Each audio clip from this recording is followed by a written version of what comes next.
You've brought us a story today, and it's a really dark one. Edgar Allan Poe's The Black Cat. We're diving deep into one man's complete breakdown. Exactly. This isn't just some campfire story. It's laid out by the narrator himself, step by horrifying step.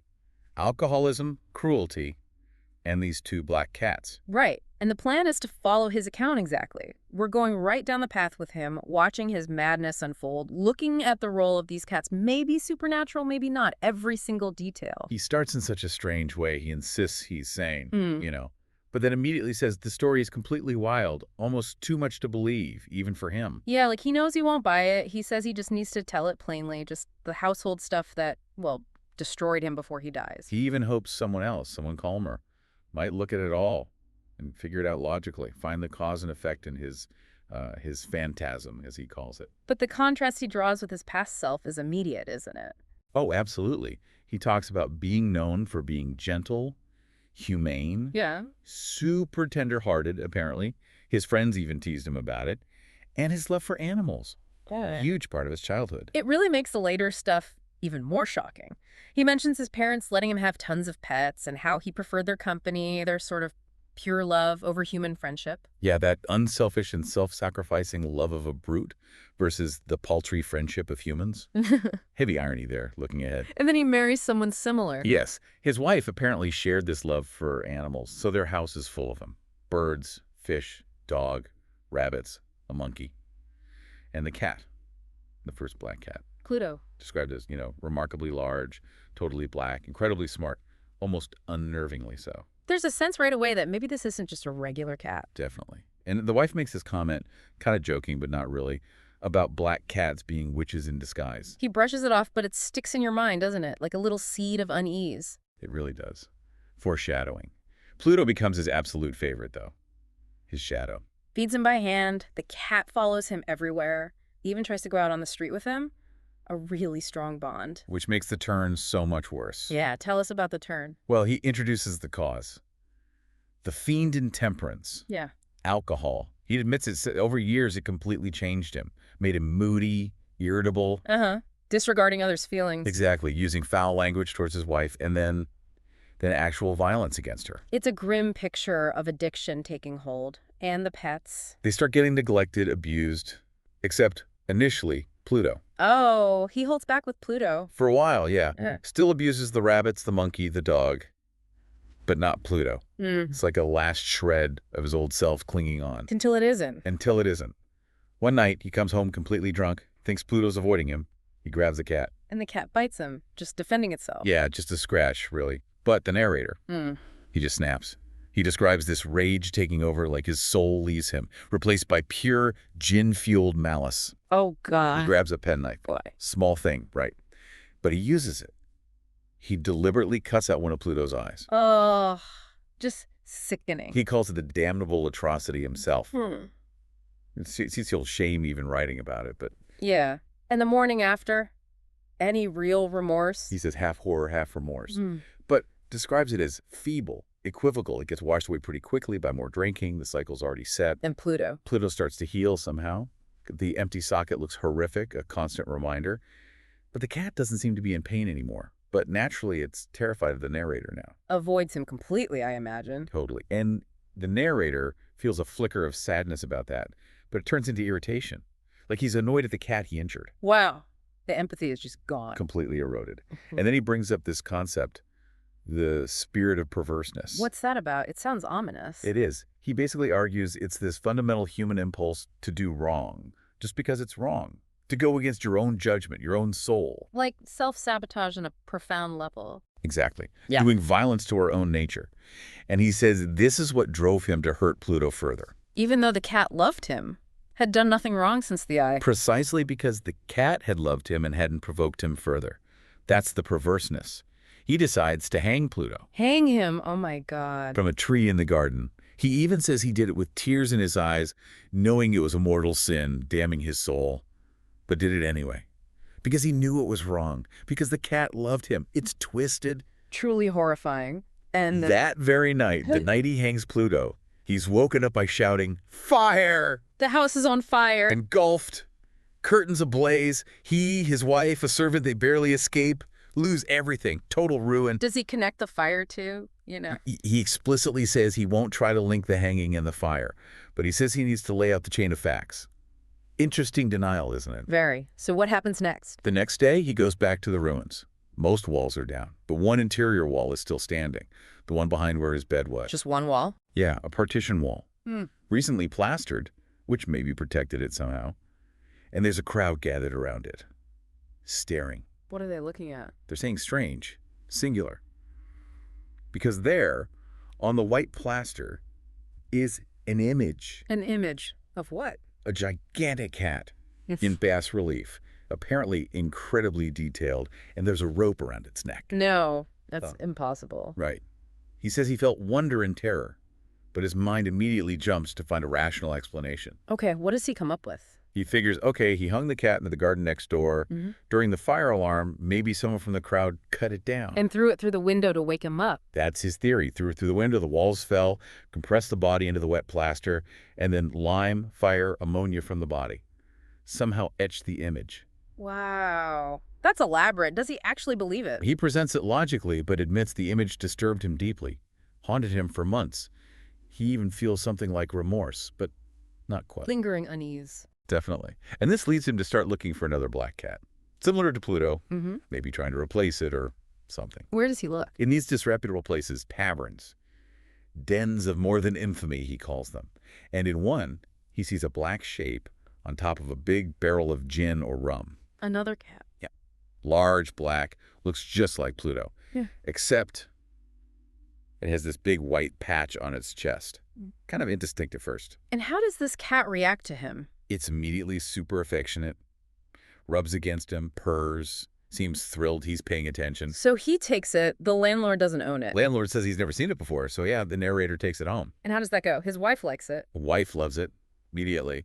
But the narrator, he starts feeling this intense dislike for the cat, the exact opposite of what he expected. Really? Disgust, annoyance. Escalating to actual hatred. He starts avoiding it. But he doesn't hurt it, not at first. Shame, maybe. Memory of Pluto. That makes sense. But the feeling grows. Oh, yeah. Unutterable loathing. He flees from its presence, like it's poisonous. Yeah. And then he finds out something else. The morning after he brings it home, he realizes this cat is also missing an eye. Get out. Seriously. Seriously. Same eye, presumably. This, is, of course, just makes his wife more attached to it because of her, humanity. But for him, yeah, it must intensify the hatred and the fear. Absolutely. And the cat just seems to get more attached to him, follows him everywhere, jumps on his lap, gets under his feet, climbs on him. Constantly there. Constantly. He wants to destroy it, but he's held back. Partly by the memory of Pluto, but mostly, he says, by absolute dread of the beast. Not physical fear, though. He struggles to explain it. Says it's not that, but something deeper. He's almost ashamed of it. Calls the sorts a mere chimera. But the terror is real. And the white patch, his wife points it out. Yeah, she keeps mentioning the white mark on its chest, the only difference from Pluto. And then he starts to notice something terrifying. What? The shape of the patch. It's changing, slowly, almost imperceptibly at first. But it's becoming clearer, more defined. Into what? What shape? The shape of the gallows. Oh, God, no. Yes, the instrument of death, the symbol of his potential punishment. That's what he sees on the cat's chest. That's beyond creepy. That's psychological torture. Exactly. He's utterly wretched. Can't rest. Cat's always there during the day. At night, nightmares. He wakes up feeling its hot breath, its weight on his chest, calls it an incarnate nightmare. He must be completely unraveling. Any scrap of goodness left in him just vanishes. He starts hating everything, everyone. And his poor wife bears the brunt of his sudden violent rages. This is heading somewhere truly awful. It is. The breaking point comes during some simple task, heading down into the cellar of their rundown house. Okay, so the cellar. Yeah, down the steep stairs. And the cat follows him. Again. Of course it does. Gets under his feet. Yeah. Nearly makes him fall. And that just pushes him over the edge. Madness takes over. What does he do? He grabs an axe. He's going to kill the cat, finally. The rage overcomes the dread. What? His wife intervenes, sees what's happening, puts her hand out to stop the axe blow. And in that moment, his rage just redirects. Demoniacal fury, he calls it. He pulls his arm back from her grasp and brings the axe down on her head. He kills her. Instantly. Buries the axe in her brain. She dies without a sound. Jeez. Okay, so now what? He's standing there with his wife's body. His mind immediately goes to concealment. Coldly, rationally, how to hide the body, can't carry it out, thinks about cutting it up, burning it, burying it in the cellar floor, throwing it in the well, packing it in a box like cargo. All horrifying options. What does he choose? He decides to wall it up right there in the cellar, Sure. like monks used to do in the Middle Ages, he thinks. Wall it up. How? The cellar walls are apparently kind of flimsy, easy to work with, and there's this projection like an old filled-in chimney or fireplace, creating a little alcove. Perfect spot. So he thinks he can just put her in there and put it up. Exactly. He pulls out the bricks easily, props the body up inside, rebuilds the wall carefully. Then he gets mortar, sand, hair, makes plaster to match the rest of the wall perfectly, smooths it over incredibly, cleans up all the mess, and he feels satisfied. Thinks, here, at least then, my labor has not been in vain. It's chilling. His first thought after sealing the wall. Find the cat. Kill it. He's absolutely determined now. But is the cat there? No. It's vanished. Seemed to have been scared off by his earlier rage towards him. And his reaction. Pure, blissful relief. He sleeps soundly that night for the first time since the cat arrived. No nightmares. Despite, you know, the murder. Disturbing. How long does this relief last? Second day passes, no cat. Third day, still no cat. He feels free. Convinced the monster has fled for good. He describes his happiness as supreme. Guilt barely registers. People ask about his wife. He deflects easily. A search is done, finds nothing. He thinks he's safe. Secure future felicity, he calls it. But it can't last, can it? Fourth day, the police show up. Unexpectedly. They're doing another more thorough investigation. How does he react? Is he nervous? Not at all. He's completely confident in his concealment. No embarrassment. He actually walks around with them as they search everywhere. Down into the cellar again for the third or fourth time. He goes down there with them. Yep. Calm as anything, arms folded, strolling around while they look. They find nothing. They're satisfied, ready to leave. Okay, so he got away with it. It seems like it. But then this overwhelming urge comes over him. Glee. He wants to say something triumphant, just one word to make them even more sure of his innocence. Oh, no, don't do it. As they're heading up the stairs, he calls out, wishes them well, comments on how well built the house is. Just casual chatter, he thinks. A rabid desire to say something easily. And then? Then, the bravado takes over completely. He takes his cane and raps it heavily, right on the part of the brickwork where he hit the body. He hits the wall. Why would he do that? Pure arrogance, madness, and the wall answers. What do you mean answer? A sound comes from inside the tomb. First, like a muffled sob, a child crying. Then it swells into this long, loud, continuous scream.